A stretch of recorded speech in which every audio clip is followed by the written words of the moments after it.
Welcome to the Jaron Jarvis channel. I am Jaron Jarvis. Today, I would like to introduce to you, The Deal Book. John sprawled out on his couch watching Batman the Animated Series. Well, not so much as watching, but let it take him into a mindless haze. Today he got the house to himself, parents were at work and Sarah was out with Melinda A. Apparently her and Melinda A were on bad terms again. It didn't matter to him which one she went out though, he just felt relieved that she was not by herself. People usually don't do anything if someone is in a group. He snapped out of the haze of thought when he felt a slight pressure on the top of his head. "Don't move, Georgie," whispered a smooth voice. John then quickly sat up. "You're not good at following directions, are you?" the voice said exasperatedly. John was finally able to see whom the voice belonged to. On the side of his couch stood a squat, fat man. He wore an ill-fitting black suit. He could not have been more than 5 feet tall and had round belly that implied he well acquainted with the bottom of chip bags. If the stomach implied anything, the second, and maybe third, chin out-screamed the rest. His face was pale and he had a hook nose that was close to a beak. His cheeks were round like cherubs and black eyes that sunk in his face. In his pale, stubby hand was a black pistol that matched his suit. John wondered if that was a conscious decision. John raised my hands, looked down, bit his lip for a moment and said, "I don't want any trouble, sir.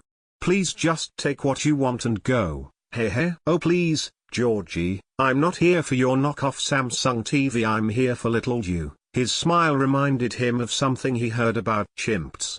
When a chimp smiles at you, it's not because he likes you, they're just showing their fangs. Showing how sharp and easy it'd be to bite in your face. "Who are you? And how do you know my middle name?" John wanted to add, "I've been called by a lot of things. Satan, Beelzebub, Dan Harmon, don't really matter what you call me, just that you know who I am. I'm going to die. This guy is crazy and I'm going to die." John thought, "You don't believe me? Don't get me wrong, you are going to die and I am crazy, but I also happen to be the devil. Let me show you." The man then put the gun to the side of his head and pulled the trigger. Time seemed to slow as the flash and crack receded. Blood and brains seemed to slowly swim through the air, making it way towards the wall and the Samsung TV. The man's body slowly fell, but the threatening smile stayed. Smoke slowly flew away like a soul escape its body. Then all of a sudden the man stopped falling and jerked back into an upright position. "That work for you?" "Oh, how rude of me. Don't want to make a mess," the man said, and then the flying gore jet back towards his head. Once it reached his head, the brains wiggled back into the hole in his head like pink leeches. Then the skull fragments flew back in like a morbid jigsaw puzzle, accompanied by a sicking bone clicking in place. The man then played with his black hair for a moment and the hole was gone, but the smell of gunpowder hung in the air. "Okay," John said, "so you believe me now?" "Okay," John said again. "All right, that's fantastic." "Okay," John said once more. "Ah damn, did I break you already? Hello? Earth to Georgie?" This time the man raised his voice. "Don't call me that," John yelled. He hated his middle name. It always reminded him of when he was 5 and watch IT. That scene in it where Georgie gets taken down the well filled him with dread for years. But he was older now, almost a man, and now he wasn't scared. He was angry. "Good you're back, Geo my boy," he said. "All right, now that we got introductions out of the way, I still don't know your name," John blurted out. "Shit, fine. All right, how about you call me Mr. Brightside? Now that we know each other, let's talk business." "No. No. I'm not making any friggin' deals with you." He'd read Spawn and seen enough movies to know that you don't make deal with the devil. "Heh? Friggin'? You know you can swear around me, my boy. I won't tell your parents, I'll speak however the fudge I want," John said. Talking like that did embarrass him, but it was worth it just to spite Mr. Brightside, and like I said, I'm not making a deal with you. "Ah, that's where you misunderstand me, my boy. I'm not here for a deal with you, I'm here for a deal about you," Mr. Brightside said. John stared at the pistol again. "Who'd want me dead?" John whispered. He chewed his lip again. "Marcus Solomon," Mr. Brightside said. A fire raged through John's veins. In the moment nothing mattered.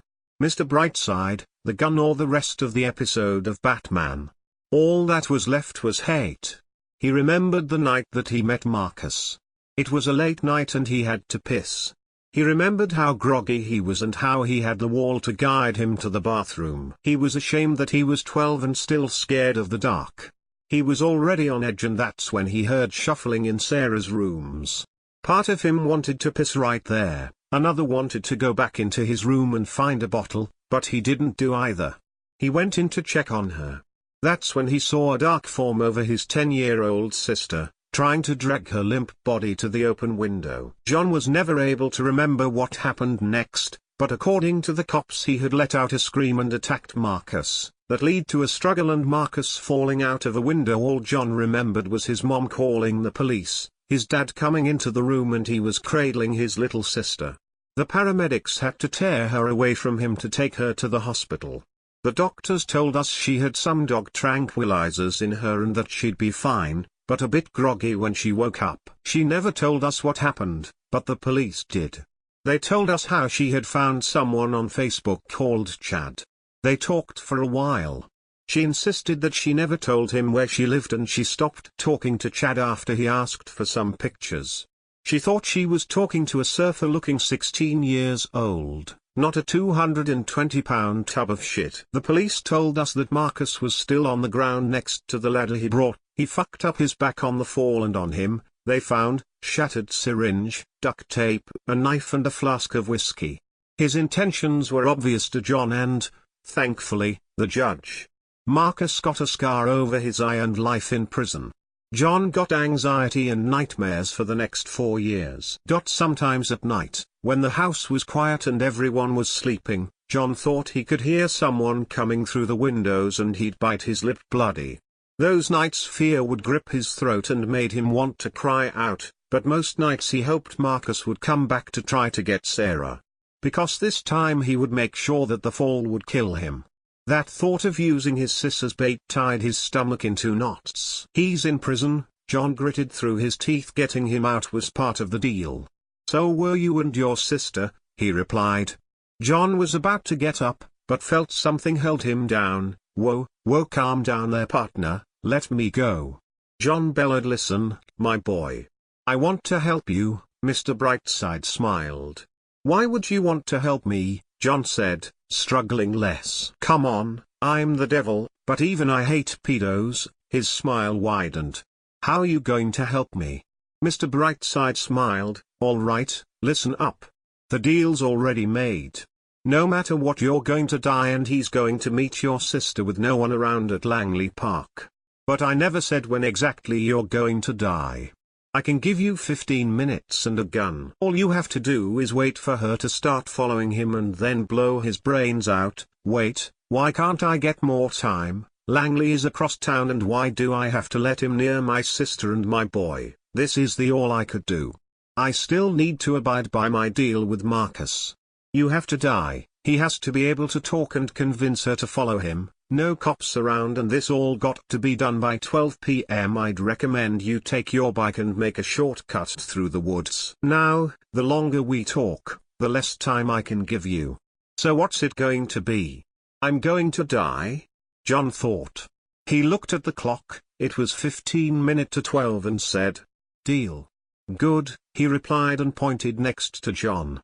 Laying on the couch was an official-looking piece of paper. It said that in exchange for his soul John would receive 13 minutes and 26 seconds and a gun. John bit his lip hard. He felt blood seep from the fresh wound and spat on the paper. On the line was a bloody blob of spit. That work? Heh? Yay, it works, the man said. He tossed the gun to John. John picked it up and looked at the clip. It was filled with bullets. Thanks, John said, genuinely grateful. Give him hell, Georgie. Mr. Brightside smiled and erupted into a smokeless fire. John ran to the kitchen to grab his dad's Mercedes key. He needed to haul ass. He got them, and jumped into the car and rocketed out of the driveway. His heart pounded in his chest. His dad never let him touch his baby. He really couldn't blame him. The car sleek and handled like breeze. He thought about how his dad would kill him if he saw him driving it. He let out a morbid laugh and swerved in between lanes. When he got to the parking lot, John still had 4 minutes and whatever seconds left. Part of him wanted to drive right up next to Marcus and blow him away, drive-by style. But he knew if he did, Marcus would just run and John would be lucky to graze him. He had to sneak up on him, get as close as he could and shoot him the back of the head just like the Punisher. John parked the car so it would be obscured by the forest that bordered the park and then ran into the forest. He dived deep enough into the woods so he could see out of it, but nobody noticed him as long as he didn't make too much noise. He glided through the brush and heard some running from what must have been some wildlife. His heart thundered in his chest. After a minute or two, he saw his little sis talking to this tall, black-haired guy with his back turned to him, maybe 2 yards away from the forest line. Prison food got you losing weight, you piece of shit, John thought. He crouched down. If Sarah showed that someone was behind Marcus, he'd probably run. Pedos are always jumpy. John slowly inched his way closer and closer and his heart boomed in his chest. Then he realized he couldn't feel his left arm. His time was almost up. He had to move. John sprang forward and sprinted, quickly closing the 2 yards. Sarah said, "John, what are?" She was cut off by the sound of the gun discharging and sending gore flying from Marcus's head. John tried to laugh in relief, but it came more as wind going through his mouth. Then he promptly collapsed next to the corpse. He heard his sister scream, but it sounded distant, like they were standing at different sides of the tunnel. Then his relief turned to horror. Laying on the ground next John was the corpse of a boy much too young to be Marcus, with half of his face blown off. He heard Sarah's scream. He thinks she was yelling for someone to come and help. That's when he saw someone emerge from the woods in prison steel-toed boots. Then blackness. Hey? Time's up, Georgie.